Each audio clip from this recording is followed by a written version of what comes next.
melaksanakan orasi budaya. Jadi orasi budaya itu adalah sebuah ungkapan dari masyarakat yang resah terhadap pembangunan di selatan Kolam Segaran ini. Masyarakat ingin tahu pembangunan di selatan Segaran ini dulunya seperti apa, karena pada awal pembangunan ini di tahun 2017, kalau melihat di berita-berita di media massa, itu sebenarnya sudah tidak diperbolehkan oleh Kepala BPCB pada saat itu Pak Adi, karena ini adalah situs zona penyangga. Jadi ini ada zona inti dan zona penyangga. Menurut peraturan Menteri, zona penyangga itu boleh dibangun kalau pembangunannya itu untuk mendukung zona inti. Nah sekarang pembangunan di sini pembangunan diperuntukkan untuk Pujasera yang tidak ada hubungannya dengan zona inti. Apalagi juga pernah direncanakan untuk dibangun Museum Historis Majapahit dengan dana 50 miliar itu oleh Dinas Pariwisata Mojokerto. Itu pun akhirnya ditolak oleh pemerintah pusat. Dan sekarang juga dibangun. Ini kita juga perlu mengetahui sebenarnya pembangunan ini tuh ada IMB-nya atau tidak. Mestinya dalam pembangunan seperti ini ada pelang proyeknya, pembangunan apa, IMB nomor berapa. Tapi ini tidak ada sama sekali. Kita juga mempertanyakan tentang penganggaran dan dana yang dipakai untuk membangun ini. Oleh karena itulah masyarakat resah dan kita membuat forum. Ketika kita membuat forum, kita di WA Group itu kita pertemukan masyarakat dengan profesor arkeologi dari Universitas Tarumanegara Jakarta namanya Bu Nani Priyomarsono, dengan profesor perencanaan kawasan karena Trawulan ini adalah kawasan cagar budaya. Kita pertemukan untuk masyarakat agar berdialog sehingga masyarakat ini bukanlah orang-orang yang tidak tahu ilmu-ilmu tentang cagar budaya, ilmu-ilmu tentang penataan kawasan, tapi masyarakat menjadi tahu semuanya di situ. Dan situs Kolam Segaran ini itu adalah kawasan tata air Kota Majapahit. Jadi bukan satu situs saja Kolam Segaran, satu situs Balong Bunder, satu situs Balong Dowo. Tapi ini adalah rangkaian. Nah kalau rangkaian dengan konsep zona inti dan zona penyangga, mestinya bagaimana membuat zona inti itu didukung oleh zona penyangga sehingga bisa mengaktifkan kembali tata air Majapahit. Tahun 2017, Pak Andi, Kepala BPCB sudah bilang bahwa lokasi ini sebenarnya merupakan penyaring air dari Trawulan, penyaring air dari arah selatan Trawulan. Nah kalau ini penyaring air dari arah selatan Trawulan, mestinya Kolam Segaran ini menjadi jernih nantinya. Tapi ternyata tidak jadi keruh, dan keruh itu jelas ada tanah. Kalau ada tanah akhirnya Kolam Segaran mengalami pendangkalan. Kalau mengalami pendangkalan itu kering. Jelas semua mata bisa melihat Kolam Segaran dulu dan sekarang lebih dangkal sekarang. Nah pendangkalan itu penyebabnya apa? Wong ini tertutup. Nah pendangkalan itu penyebabnya air yang menyuplai yang masuk ke Kolam Segaran itu menjadi keruh. Keruhnya karena apa? Ya karena tanah yang ada, ya pengurukan ini. Apalagi kalau bukan itu. Jadi itu yang sebenarnya ingin kita suarakan, ingin kita upayakan.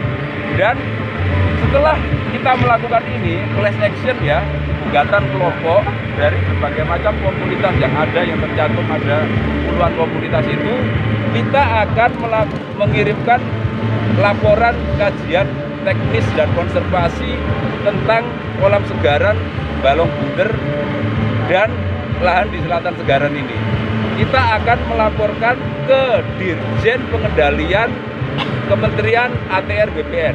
Kita tembuskan ke Dirjen Penataan Ruang ATR BPN, kita tembuskan ke Kepala Desa Trawulan, kita tembuskan ke BPK 11, dan kita tembuskan ke pemerintah Kabupaten Mojokerto agar kita bisa tahu bahwa sebenarnya masyarakat itu masih menyoroti Trawulan, dan masih menyoroti Trawulan dan menginginkan Trawulan ini benar-benar diwujudkan menjadi kawasan cagar budaya nasional seperti keputusan Menteri pada tahun 2013 lalu. Ya silakan kalau ada pertanyaan yang lain. Menurut Forum Nasional Penjaga Majapahit, yang bangun ini siapa Pak? Kami tidak tahu, tapi kami informasinya yang membangun itu dari pemerintah kabupaten. Nah, pada saat tahun 2017 lalu, ketika ada berita pun saya baca, yang mengurus juga pemerintah kabupaten. ketika ini mau diwujudkan menjadi museum historis Majapahit pun itu juga dari kabupaten di Dispora Bundar gitu. Nah sekarang mau diwujudkan menjadi Pujasera, ini kami tidak jelas regulasinya apa, sistemnya seperti apa, IFB-nya bagaimana, FGD-nya ya forum berdiskusi dengan masyarakat sekitar untuk mendiskusikan ini menjadi Pujasera itu seperti apa. Dan Anda lihat seluas itu mau menjadi Pujasera itu mau seperti apa itu dipergunakan. Kalau kami justru inginnya seperti tahun 2017 lalu, ini digali kembali, dikembalikan lagi ke rawa. Itu benar-benar sesuai dengan undang-undang konservasi.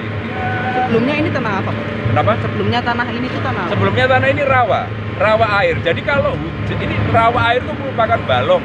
Balong itu kalau ilmu penataan kawasan zaman Belanda itu busem. Jadi kalau hujan, air itu tidak membanjiri tapi ditampung di sini. Nah, ditampung disimpan menjadi air tanah. Ketika musim kering, air tanah itulah yang mensuplai kolam segaran. Pemahaman dari Kepala BPCB pada tahun 2017 itu seperti itu. Oleh karena itu pada saat itu pembentukan itu sudah diinginkan untuk dibongkar, tidak lagi diuruk. Tapi kenapa terus kemudian kecolongan malah diuruk, malah akan dibangun, malah sekarang jadi seperti ini. Apa ada hubungannya Pak sama kolam kesegaran yang sekarang surut itu Pak, pembangunan ini? Pembangunan ini dengan Kolam segaran yang sekarang kan kondisinya surut itu. kering ya. Ya, kering. Ya itu yang saya bilang tadi. Kalau ini tadi saya sudah jelaskan bahwa ini merupakan waduk, ini merupakan balong untuk menampung air hujan dan menyimpan air hujan, kemudian dialirkan, disaring, dialirkan kolam segaran, maka kolam segaran akan terisi air. Nah sekarang waduknya diuruk rata jadi tanah, air hujan langsung lari ke Sungai Berantas, tidak lagi ditampung di sini, tidak lagi diperkaya kolam segaran. Tahun 2015 saya ke sini, kolam segaran yang tertutup ini airnya mengalir, dan mengalir itu di pintu sebelah barat laut itu air mengaliri sungai-sungai di masyarakat. Jadi bukan terus kemudian air segaran ini minta air, tapi air segaran ini beri air kepada masyarakat. Nah sekarang malah terus kemudian tidak punya air di sini, ini ya bermasalah kalau seperti ini. Ini Pak, BPK bagaimana bisa kecolongan ada pembangunan ini Pak? Ya itulah yang kita ingin laporkan pada pembangunan ini yang kita semuanya tidak jelas. Coba ginilah, kalau ini proyek pemerintah mestinya ada plan IMB-nya jelas, yang bangun siapa, sehingga jenengan nggak tanya-tanya ke saya juga, ke kita juga. Nah kalau tidak, ya terus ya kita masyarakat ini yang mengingatkan BPK, ayo ke sini. Makanya kita melakukan demo agar terpublikasi pada semuanya bahwa Trawulan ini sedang tidak baik-baik saja.